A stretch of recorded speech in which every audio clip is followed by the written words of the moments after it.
time to get started here. So again, thank you for joining the Green Growth CPA's webinar today. So with all the ups and downs in the macro economy, as well as what's going on in the cannabis industry, we wanted to cover a topic that many people, they want to explore probably over the next few months when they're getting into some deep financial or internal issues with their business, right? When there's financial problems, that also causes people problems and internal conflicts in businesses. So what do you do in those scenarios, especially when there's money involved and you cannot file for bankruptcy? So that's what we're going to explore today in this presentation. So again, I have about 35 to 40 minutes of prepared materials and slides and things to discuss, and then we'll hop into Q&A at the end. So if you have any questions, drop your questions into the chat while I'm doing the presentation, and then I'll get to them after we finish up the slides and stuff here. Now, if you have any questions about cannabis business finance, receivership, or getting some type of help with your cannabis business, then please reach out to us at greengrowthcpas.com or give us a call at 800-674-9050. So let's go ahead and hop into the prepared materials here.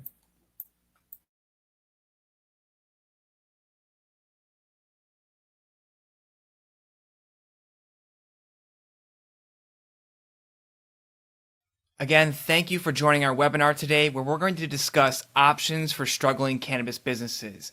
Now, there are many types of struggles: financial struggles, people and HR struggles, product struggles, and everything in between. And we're going to try to address some of the common struggles that we see through our clients and people that come through the business, and how to remedy some of those struggles and options that are out there for you. And this presentation is brought to you by Green Growth CPAs.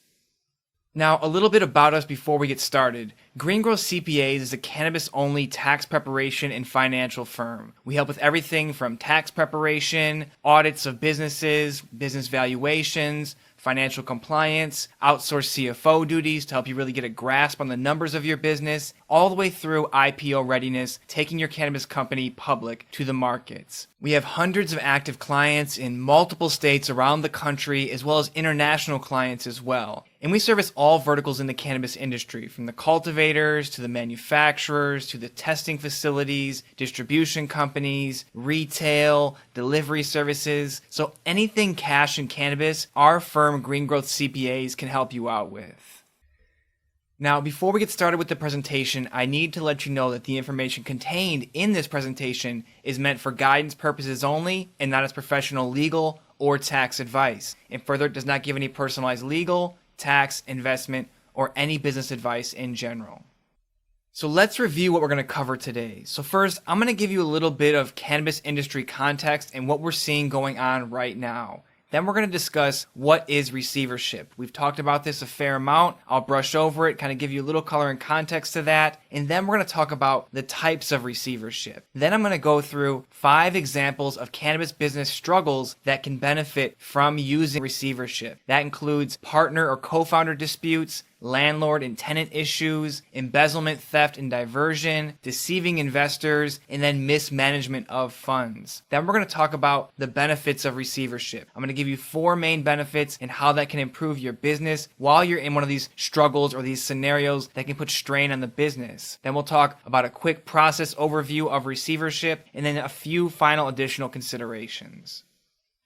So first, some cannabis industry context relevant to right now. So in 2018 and 2019, you saw those were big years for investments. There was a lot of money pouring in from family offices, institutional investors, and then even the small-time angel investors. And there were some equity investments, but there were many more high-interest loans that were coming due. So that's a lot of way over-leveraged companies with lopsided balance sheets right now in 2020. Now, some people haven't even gotten licensed, and they've taken on all this debt, and they're still sitting on a $12,000 a month lease that they can barely afford. Or maybe their business is just not profitable as they thought it could be when they first started getting into the industry. Then they've gone through a certain tax filing or tax year, and they're like, wow, there's really not that much money in this business if you don't execute exactly perfectly.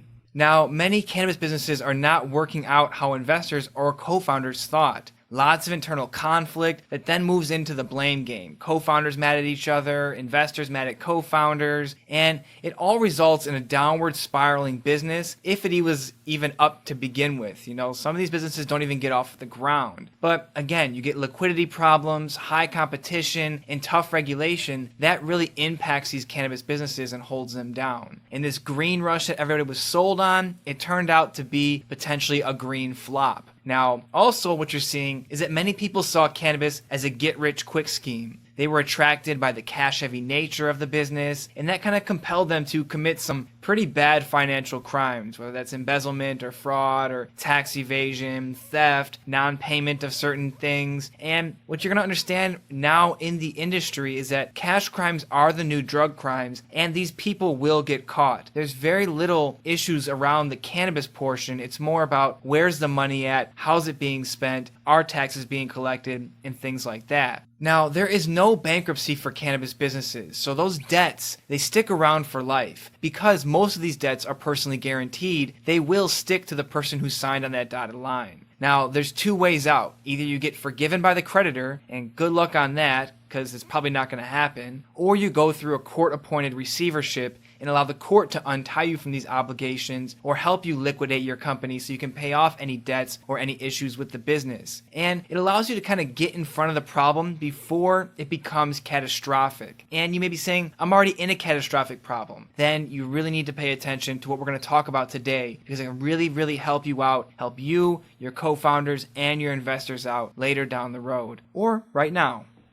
So next, what is receivership? Now, as we covered in a previous video, since cannabis is federally illegal, that means that filing for bankruptcy protection, which is a federal protection, is not an option for cannabis operators. So the next best option for cannabis businesses that are in some type of financial trouble or at a crossroads with investors is something called receivership. And these debts that the cannabis businesses have do not just magically go away if the company fails or if they ignore their obligations. This is not tech. This is not where you take on some VC money and it just all goes away. Because it could parlay up to the owners or the equity holders, again, especially if these are personally guaranteed loans. And in most cases, they are. So it's important that you go through some type of legal process to untie the company from its obligations. So in comes receivership, which is a financial process where a trustee, which is a legally appointed custodian, it's put there by the court. They come in and they step in to either restructure the company to avoid total insolvency, which is typical bankruptcy territory, or they can attempt to turn that business around, or they can help to liquidate assets and pay off obligations and,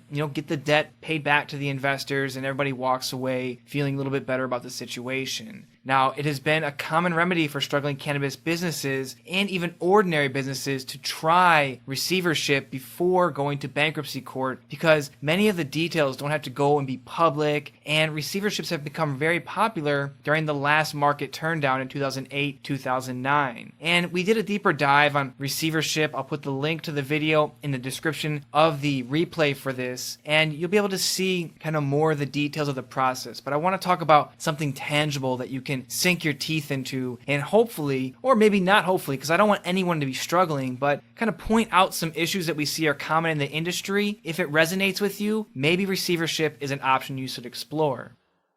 So now that you understand what receivership is in a little bit of industry context, I want to talk about the types of receivership. Now, there are two primary types of receivership, and the names are pretty self-explanatory. So first you have a full receiver, and this is where the court appoints the receiver, and he or she will take away all the rights from the business or the party and manages the whole business on their own. So pretty much the receiver runs the entire company top to bottom. Now they can bring teams in to help with any specific duties, right? Like accountants or lawyers or operations teams, but they are the C-level team, they are the ops team, and everything in between. And you see this commonly in fraud or embezzlement cases, as well as if there are huge conflicts between partners or co-founders. And business owners pretty much have lost all control of their company at this point, so it's best to exercise all other solutions before resorting to this type of receivership.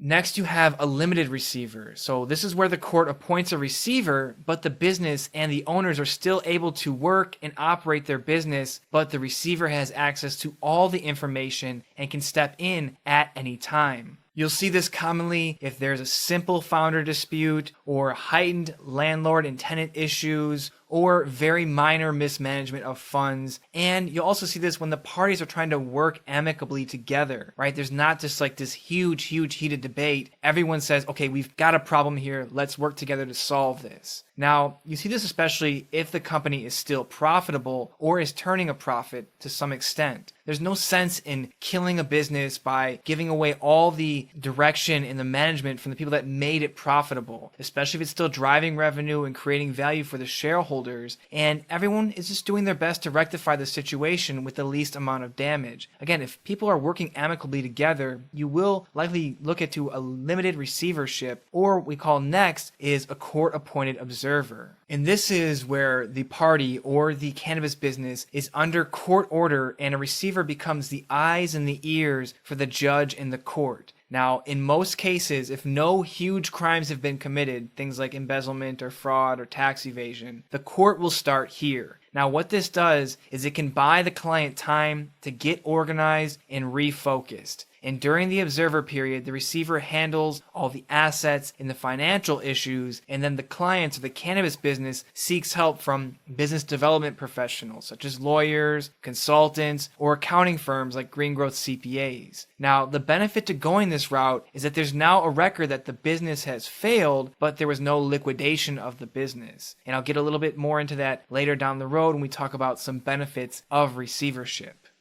So now that you understand a little bit more about receivership, the types of receivership, I want to go over 5 examples of cannabis business struggles or conflicts that can benefit from entering into receivership.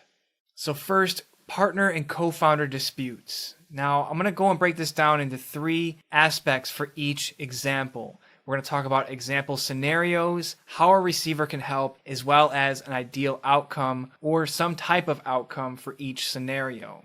Now, for the example scenario, you may have 2 of the 3 co-founders in a business that want that third lazy co-founder kicked out of the company, so they begin to cut this person out of key meetings, or they start treating them poorly, or making big decisions without their input, and these decisions are huge to the direction of the company. Essentially, they're not sticking to the operating agreement and not using the remedies that are in there to have this person removed or have them relieved of their duties. And you'll see this with very petty or new inexperienced founders who have just not been in the business world that long, because agreements like an operating agreement are in place for a reason. If you want someone out, there is a remedy in the operating agreement on how to take them out. Now, another example is when 2, 3, or 4 founders are in a business and they have a huge difference in how they should fix a specific financial issue within the business, and no progress is being made and more damage is being done to the company overall. Now, you may even also see this with HR issues between co-founders or the founders and some employees. That could spark this type of,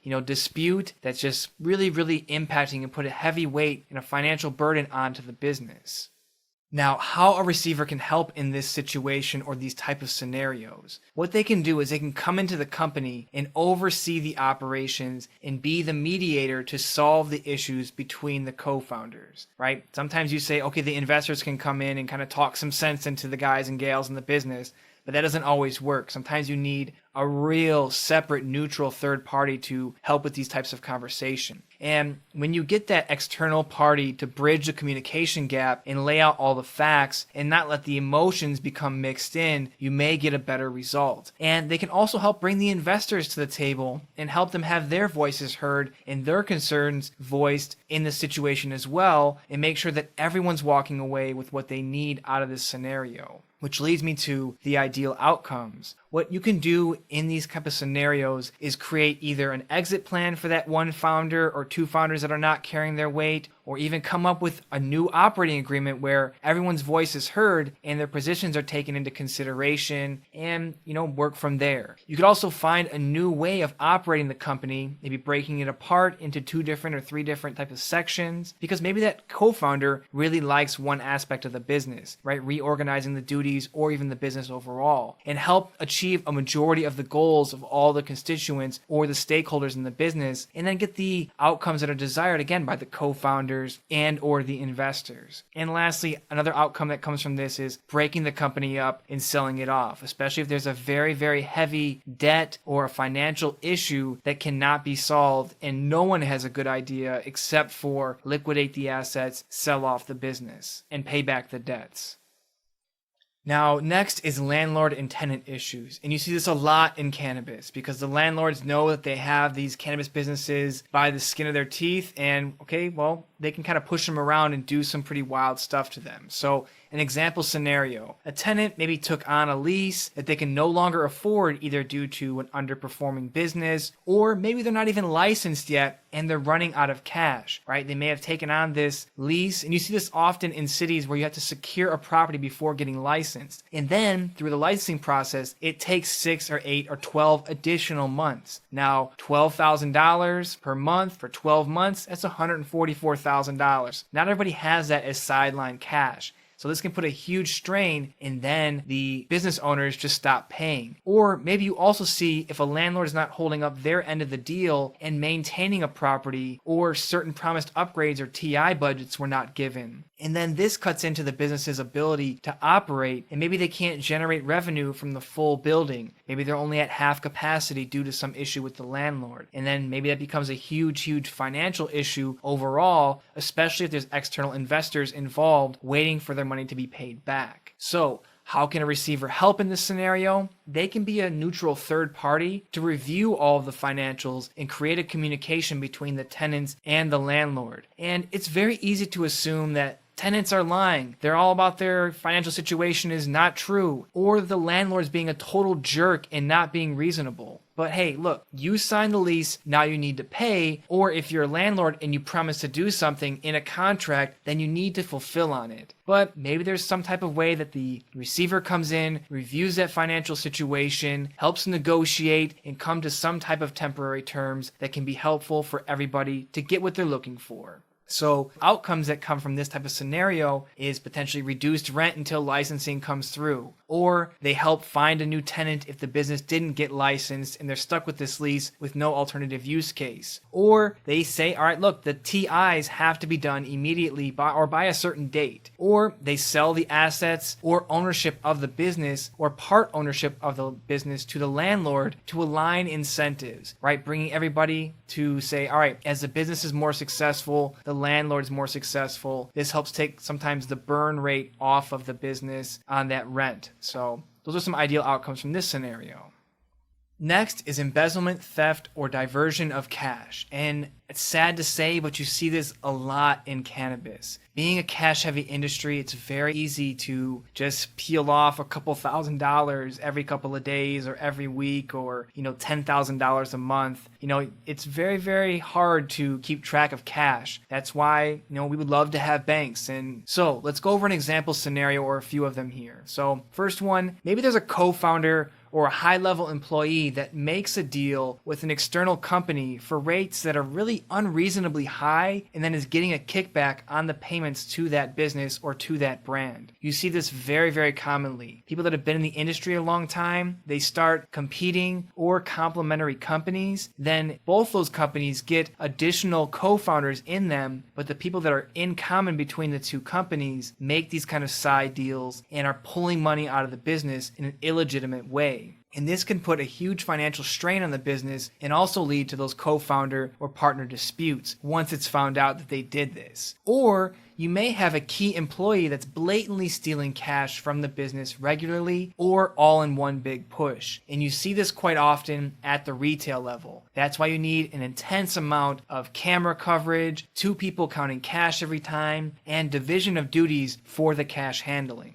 So how can a receiver help in this scenario? Well, first, they can come in immediately and take over the operation from the bad actors. And what this helps to do is preserve the business or at least stabilize the operation and get it back to either, break even or continue to generate a profit or stop the bleeding. This also could be some place where a receiver could kick off some investigations into what is actually happening financially in the business, get a forensic accountant in there who can learn about all the movement of the money, all the agreements within the business, and then potentially get some subsequent litigation to recover some of the stolen or diverted cash from the business and get it back to the business. Now, some outcomes from these types of scenarios is that the company gets to stay operating if they're liquid enough and have the money to continue to operate. They can get back on track financially and recover as much cash as possible, and the offending party is removed from the business and potentially some charges are filed against them. Or another scenario or another outcome from this scenario is that you sell off the business depending on the level of embezzlement or fraud, or sell off some key high value assets to cover any other financial obligations and pare down the business. Especially if this is a vertically integrated business, there's a lot going on in vertical integration. It's very easy to let someone play in their own little sandbox for quite some time. They find a way to sneak some money off, and then that just collapses the whole distribution side of the business, or it collapses the whole retail side of the business. You have to refocus on the vertical that you're really good at or that generates the most cash for the business. The next scenario I want to talk about is deceiving investors. And you're starting to see this a little more often because these high interest loans, or even they're not even high interest rate loans, just a lot of loans are becoming due and people can't cover their debt service for a variety of reasons. So an example scenario, co-founders took out a debt investment, again, typically high interest rate, 10 to 15%, and they can't cover the debt payments, or the business produced very, very little revenue and maybe it closed down or wound down. Now, most of these debts are personally guaranteed. There's very, very few contracts that we've seen that get signed without some type of personal guarantee. Now, when this happens, right, the business doesn't produce as much revenue or they can't cover that debt payment, the investor's going to find out that maybe the co-founders overstated their capabilities to run this business, or they found out the co-founders misused funds in ways that were not discussed in the use of funds when they made that investment, or maybe the money was used to not grow the business but for personal enrichment of the co-founders. That is very, very, very bad. That's very deceiving by the co-founders, and they can be in some pretty deep hot water with that. And in these scenarios, you typically see very little progress being made in the business. This is usually for the businesses that kind of got a little bit of revenue and they had to wind down because they ran out of cash. But you could also see it in businesses that were successful, took out an additional amount of debt to scale up the business, but they had no idea how to go from 10,000 units a month to 100,000 units a month. They blew all that money. Now they're personally on the hook for that cash.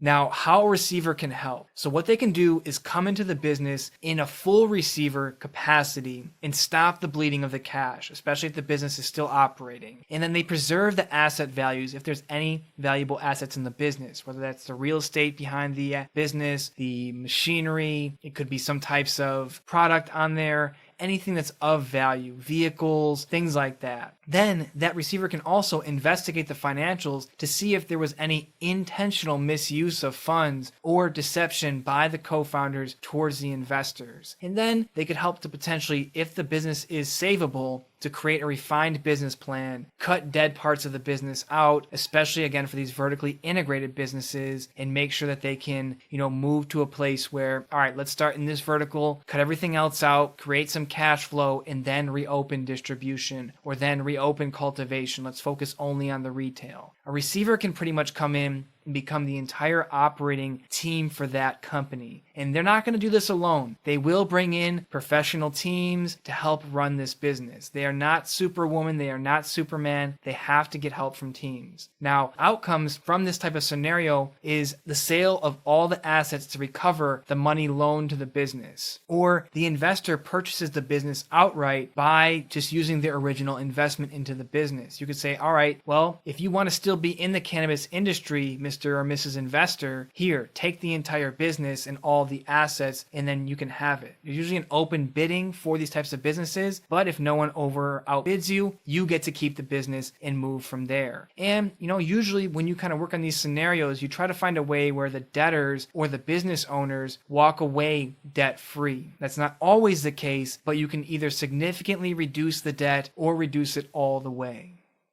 And the last one I want to cover here is the mismanagement of funds. Now, example scenario I want to talk about is, you hear the word CFO thrown around a lot, especially in cannabis startups. And it's usually given, or that title is usually given to the person with the most experience and money. Maybe someone who was an accountant at a big company. Or maybe this person just has a finance degree and they're right out of B school. Whatever, it doesn't matter. It just gets thrown around a lot. And these people definitely make big mistakes, especially if they do not have experience. And one of the common mistakes we see that these quote unquote CFOs make is avoiding their tax bills or throwing them away or misusing the tax funds that they've collected as operating capital. And then now they have no money to pay for their taxes, or they're just putting off the company's obligations without understanding the ramifications or the penalties or the fees that come along with not paying taxes, and it puts the company in an extremely bad spot financially. So how a receiver can help in this scenario is that the receiver can come in, review the books, and help the business get a full sense of what their financial position is and what they truly owe out to either their creditors as well as out to any agencies that are tax collection agencies or anything in between. You will usually and likely see a receiver bring in an accounting firm, an experienced accounting firm like Greengrove CPAs. We were brought into a scenario exactly like this. And we brought in a forensic accountant, and they helped to really peel back the layers in this case or in these types of cases, because in many instances, the person that has exhibited a dereliction of their fiduciary duty is likely to have been making bad financial decisions and potentially what we call fixing the books or making numbers out to be what they're not actually. So this becomes into investor fraud and a whole bunch of other things that you really don't want to be into as a cannabis business. This is very hot water you do not want to be in. Now, some outcomes that come from this type of scenario is that when you bring a receiver in and the accounting firm and the forensic accountant, you get a grasp on the gravity of the situation and you'll have a plan outlined on how to meet your obligations. And what the receiver will do is work with the creditors, and the accountants will help work with the creditors if this is a misuse of investment funds, and work out a plan to appease the investors, which could include, again, selling off the assets and paying back the investors that way, or giving up equity in the business, and many other options, maybe even selling the business back to those investors for their initial investment. Now, each case is so unique such that you really need to know how bad the scenario is first and then find a remedy. And that's really a cool part about receivership, is that these receivers can be very creative in finding solutions. The court gives them a large amount of freedom in making things whole and happy for pretty much everybody involved. And that brings me to the next part of this presentation, is the attractive benefits of receivership. So I'm going to cover 4 benefits here. There are many others, but I want to talk about, again, 4 that are going to help you understand the value of a receivership and why you should consider this, especially if there's some kind of financial strain on your cannabis business right now. So number 1, the goal of appointing a receiver is to lessen the case length and avoid extended litigation. And as you know, most legal cases go for 3 to 5 years, or you may not know that, but now you know. So going into receivership really shortens the dispute and lessens the legal fees, because everyone wants to get back to work and just do their job. No one wants to be in a dispute longer than they have to be. And what you'll learn in the next slide is that receivership is always kicked off by some type of litigation. If the investors feel they've been deceived or there is some type of embezzlement, there will be a complaint filed in court, and then the court will then bring in a receiver to help take over and take control of the business. And a benefit of, kind of getting this done faster through receivership is that it's significantly less publicized than these large, huge court cases. You can bring someone in, turn the business around. The details don't have to go into all these different motions in the court in a 4 or 5 year case. You can just get it remedied through receivership relatively quickly. Number two is that receivership is proven to be more cost effective than going to court with an attorney. You've seen attorney hourly rates, and imagine going through a 3 or 4 year court case where you've got to constantly pay out to your attorney. You can't just have them build up some very, very large bill. Not everybody works on contingency. And imagine losing that case and have to pay the other side's attorney fees as well for 3 or 4 years. So if you're willing to negotiate in good faith and you're ready to get out of your problems with the least amount of financial damage, then requesting receivership through the court could be a solid option for you and help you save a lot of money through the process. Now, number three is a less talked about but very important benefit of receivership. So if the cannabis operator is working with a receiver, they can say that their operations are being overseen by a court, and this helps to build credibility. It's similar to like a stamp of approval or some type of validity to the business, and it creates greater credibility and authority when you're dealing with employees, customers, vendors, creditors, and anybody else, right? It's not just some rogue cannabis company. The court is overseeing these matters to make sure that they're done right. Now, the receiver can come in and operate and stabilize the business in anticipation of a sale or help with the turnaround of the business. Either way, it's great to have the court involved. And as an added bonus, using receivership is that it could maintain or even increase the value of the underlying assets within the business, because that stamp of approval and the ability for the receiver to bring in experts to replace the current ownership, the troubled ownership, can say, all right, this is a good asset to move in on or a good business to buy, especially if you're going for an M&A transaction.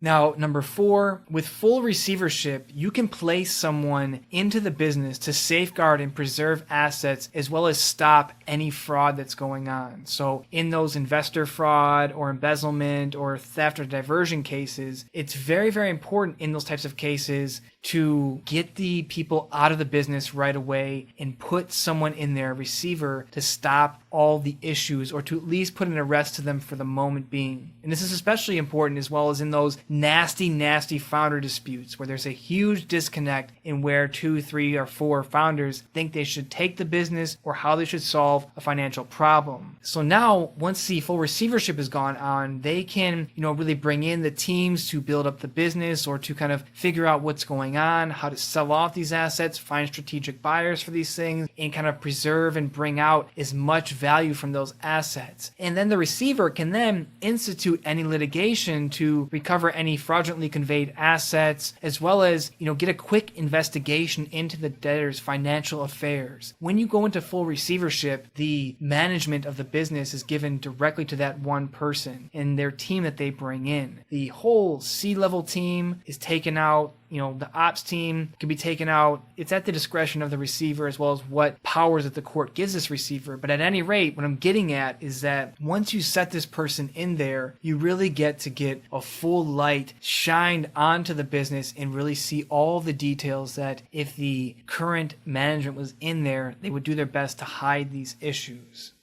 So now that you understand some scenarios as well as the benefits of receivership, I want to just go over quickly an abbreviated explanation of the process of receivership. So first, you're going to see some type of questionable behavior or a reason to believe that some type of crime has been committed, likely some type of financial crime like fraud or embezzlement. And from there, a complaint is going to be filed in court. And this receivership process, again, all starts with some type of litigation to get the courts involved in the business. Now, the law firm of the cannabis business is then made aware that a client needs help or there has been a complaint filed against them. And then from there, the receiver is sent by the court to, look at the business, understand any conflicts of interest, and make sure that he or she can be a neutral third party in this matter. Now, a receiver is similar to a bankruptcy trustee, and they can kind of see and oversee many aspects of the business. So they need to make sure that they stay neutral so that they're not incentivized to do anything that's, wrong or not ethical. So from there, once neutrality is established, a stipulation is created in court between the receiver and the cannabis business or the partners and the clients. So then you go through the stipulation process. And pretty much what this does is it brings everyone together and everyone starts,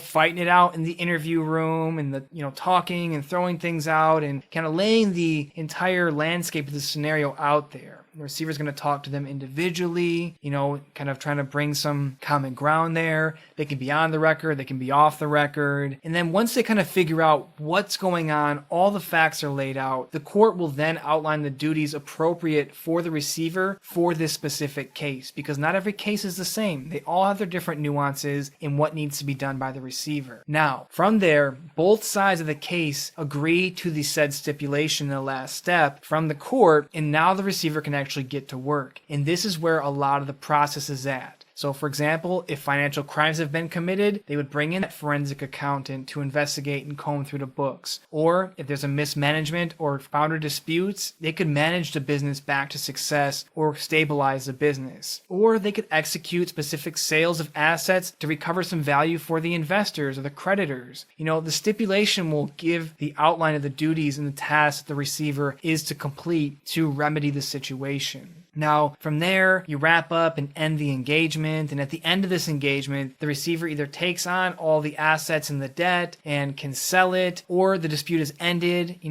could have been some minor thing where they kind of had to play the mediator and it's all over and end with, and the partners proceed with business as usual. It's all on a case-by-case basis. But what you need to understand is that it starts with some type of litigation. A receiver is brought in, the facts are laid out, the court tells the receiver what they need to do and how to get to a resolution. The receiver goes in and does all those things, and then they wrap up and tie up this engagement. It's not something permanent.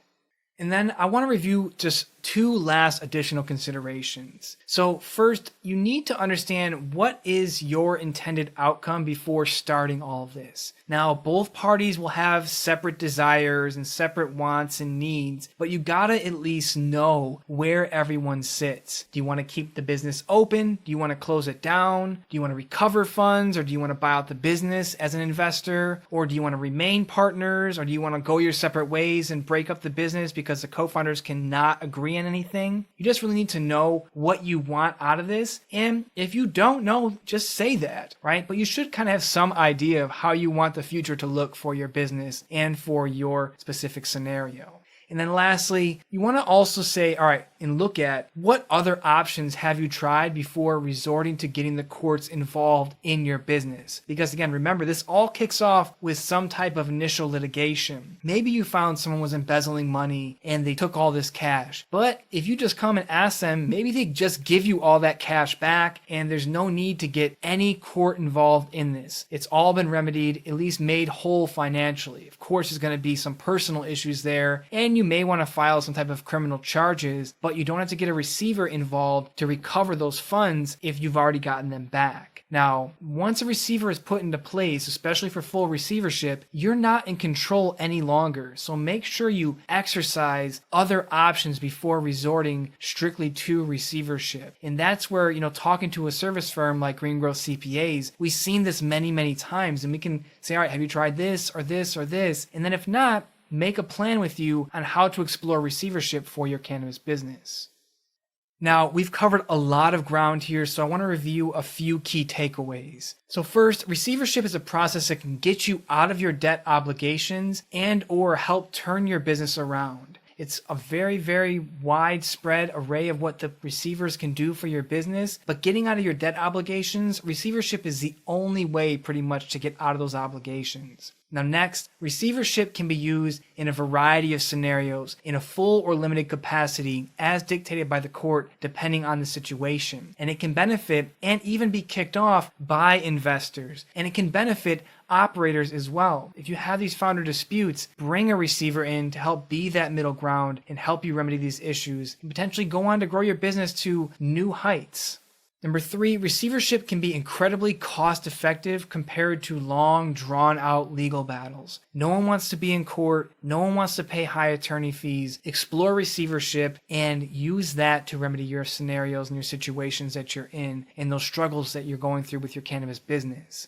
And lastly, receivers have broad powers given to them by the court, which allows them to be creative and find solutions to help remedy the specific scenario or situation that you're in. When you start to see and look through some of these cases, you can see kind of the creativity that these receivers have and can use to fix up these scenarios, make sure people are walking away with what they want and how they want to walk away. So hopefully this webinar has brought you some value and helped you to understand receivership and some specific scenarios in which it can be helpful for you as a cannabis business operator and a cannabis business investor. Now, if you need help with exploring receivership for a business that you've invested in or a business that you're operating, then please reach out to Green Growth CPAs via our website at greengrowthcpas.com or give us a call at 800-674-9050. We've been a part of a lot of these different types of struggles for cannabis businesses and helped people untie out of these issues and seen kind of how this shakes out and how this all, plays out. And we want to give you the benefit of our experience to make sure that you're getting what you need out of your cannabis business and putting yourself in the right position to make the right financial choices. So if you need help with exploring receivership for your cannabis business that you've either invested in or one that you operate, then reach out to us via our website at greengrowthcpas.com or give us a call at 800-674-9050. So now that we're done with that, I'll open it up to some questions here. So let me turn these slides down.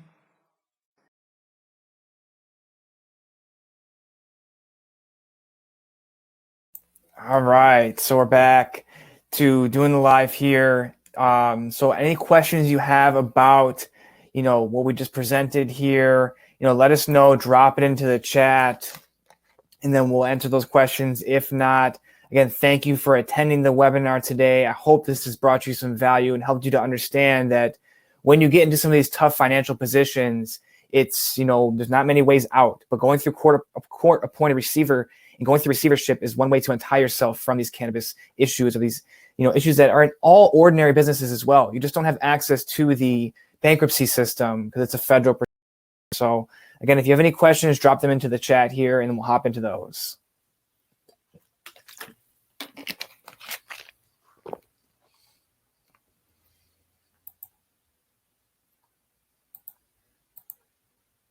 All right, not seeing anything yet, but I'll wait around this maybe another minute or two. Or if you have any other industry questions, cool. So a question here, can a foreign investor invest in U.S. cannabis company?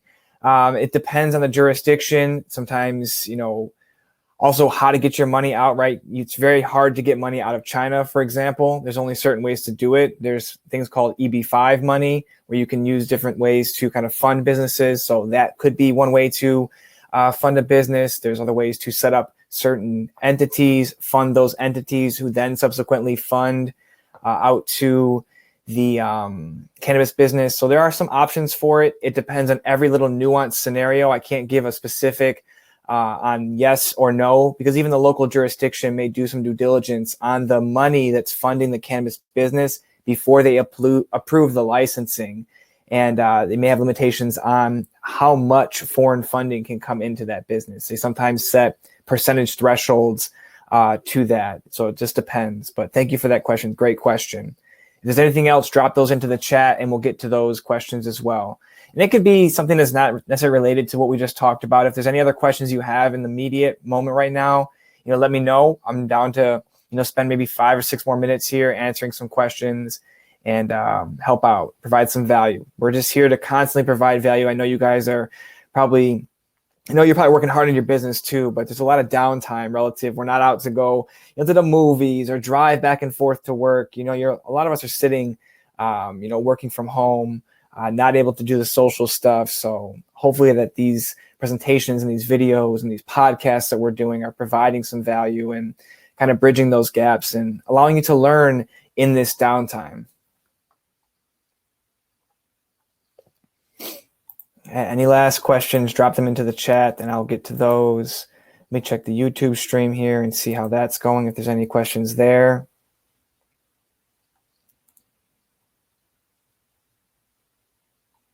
All right, no questions there. But yeah, any last questions, drop them into the chat. I'll stick around for a few more minutes here.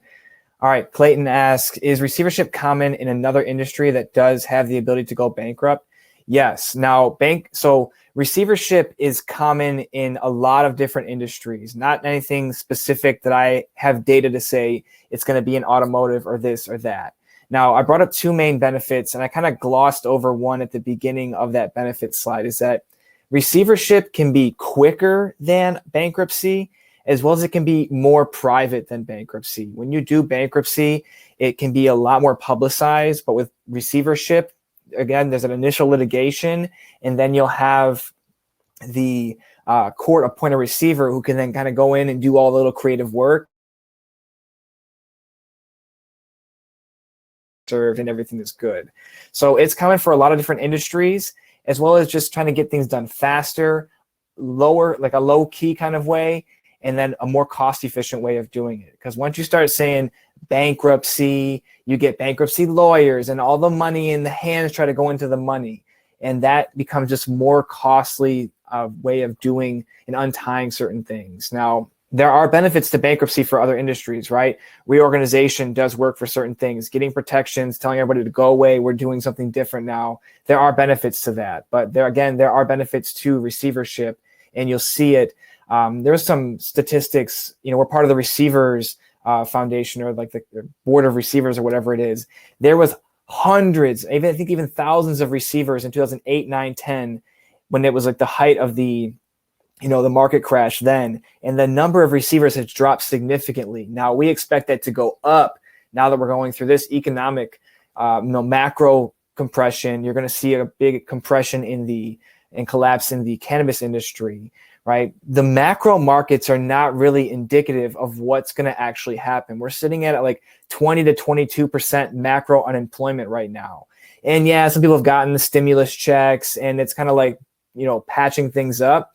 But there's this thing called the flywheel effect, and not many people understand what that is. And just basically, it takes a lot of energy to get that flywheel or to get that economy going. There's not going to be just like turn the car on and go. We're going to have to crank it, and it's going to take a lot of energy to crank that back up. There's phases of reopening businesses that have failed, like a restaurant who maybe only had 2 or 3 weeks of operating capital. These things are going to be huge damage to the micro economies that are the small businesses, but small businesses employ like 40 to 50% of the economy here. It's just going to be major carnage, where receivership will then see an uptick. And when we get data and information to show the actual gravity of that, I will be able to show some of that data. All right, Lane asks, are the court-appointed receivers specialized for cannabis industry, and who are the people, CPAs, JDs, and where do they find them? So there are people that specialize in cannabis receivership, right? We have a few of those that we have relationships with, and because cannabis there's a lot of nuances to it, right? The licensing stuff, how you cannot sell certain businesses, you have to sell the underlying company that owns the license, things of that nature. There are those. These people do come from all walks of life. They are past owners, they're lawyers, they're CPAs, they've been business consultants. What you'll typically notice as well, kind of in the receiver community, is that it skews significantly older. I would say 40 and above, 50 and above, 60 and above.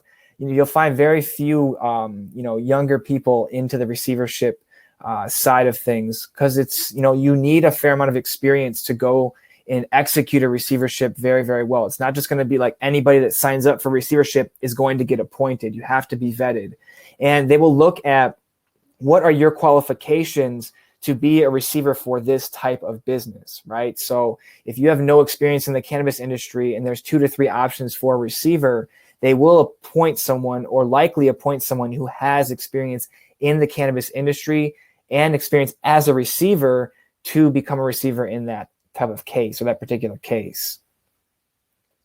So another question here is, court-appointed receivers are paid by the court or by the business? So court-appointed receivers are typically paid by the actions. Like, the court doesn't give them money from like taxpayer dollars. You're going to see it come out of the actions that they do for the business. So if they sell off a particular asset, usually they take between 1% and 5% of the sale price of that asset for themselves, or any kind of reasonable income that comes from this. No one gets into receivership to get rich, right? You don't get all your little cronies together and say, we're going to sell this business and that, and I'm going to sell it to you for $20,000, and then we're going to go and sell it for $5 million later.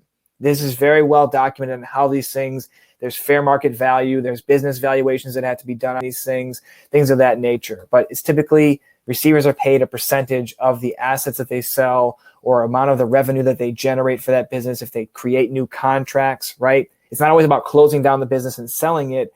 There are ways, say, if the receiver is an in-industry person, they make a deal for a distributor to get more distribution to other retailers. They could take a percentage of that contract.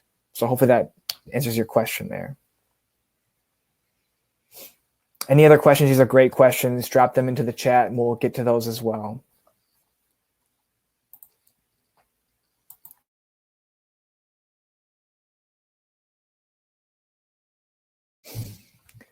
All right, I'll spend about 2 more minutes here. If there's no other questions, that's fine. But if you have any other questions, general questions about cannabis, you can drop those in as well, and then we'll get to that. But if not, I want to thank you again for joining today's webinar. It's always our pleasure to, share what we know, kind of give some guidance to what the future is going to look like, because you don't want to, learn all these things once you're going through the problems. I'm not saying that your business is going to run into problems. I hope that it does not. But if you do become into a scenario, get yourself into a scenario where, you've invested into a company that's totally crapping out. It's doing bad things, whether that's internal conflict, can't find the right business model, the pivots are not working, or they can't generate any revenue. Or if you're inside the company, right, you may have invested in your own company, right? Or you're just an operator. But if you've also invested and you're an owner and operator, it can be very frustrating to figure out that you're now stuck with a big heaping pile of nothing, and you also have to pay these debts back, especially if you find out a significant, but if you've taken a lease for 10 years, right, and it's $100,000 a year, that's $1.2 million. You're not going to get out of that lease at all. There will be no way to get out of that lease except to be forgiven from the lease by the leaseholder or going through a court-appointed receivership. And if you have no alternative use case for that lease, and it's going to be very hard to generate that type of revenue to do that with an alternative use case. Maybe a liquor license would be the only other way to do it. Last question here is, where do you find market research data about cannabis businesses in certain states? Just curious. This is a great question. A lot of the data about cannabis businesses is stuck into like central government sites, right? It's public data. You can find out who owns any cannabis license in the country by going to the company, the state or local levels, what they call it, the Cannabis Bureau, and see who owns all the licenses. They have all the information there. But like revenue numbers and things like that, you're not going to be able to find too much. There's BD Analytics. There's, I think, Outspoke might be another one. There's other companies that do have this data, but what you understand is it's very fractured because governments are kind of controlling a lot of the data. They don't all talk to each other. One other way is to partner with POS companies. Like POS companies have a lot of retail data, a ton of retail data. Other software providers have a lot of data. So we have partnerships with some of these different groups like POS companies, delivery service companies that kind of provide back-end services that allow us to see anonymized data, and we can, work with them. Like we have a lot of partnerships with those kind of companies to then services for their clients and kind of give them an understanding of what the data they're seeing. They've got a lot of data people at those companies, but, providing a tactical, financial analysis of those numbers is also kind of cool. So that's one way to find the data. But yeah, paying for, other companies, aggregate, you probably spend like maybe, it's pretty cheap. It's like, $1,000 to $2,000 a month to get the data. That may not be cheap, but, if you're going to be building excellent content from it or, improving your business, a couple $1,000s a month is not really that big of an expense if you can do and generate some revenue from that, or at least break even from that cash outlay. So that's what I would look into.